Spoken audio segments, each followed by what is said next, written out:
Bonjour les amis, je suis aujourd'hui en Zambie, dans la ville de Livingstone.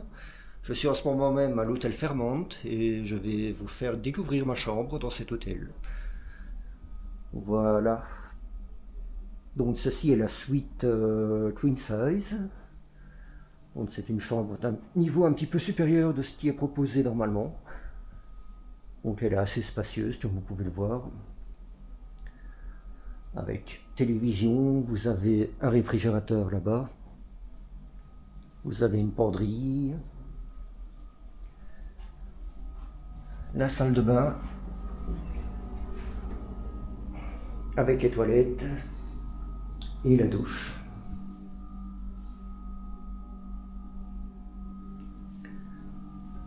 Voilà, ce n'est pas mon premier séjour ici, donc je suis déjà venu 2 fois par le passé. Par le passé, on m'avait mis dans une chambre dans le bâtiment principal. Ici, je suis à proximité de la piscine et de la salle de restaurant que je vais vous montrer tout à l'heure.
Où je vais aller faire un petit tour dans le centre-ville, prendre un peu de ravitaillement, acheter de l'eau et bon, essayer de prendre quelques images par là aussi.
Hello.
Festival Turquie.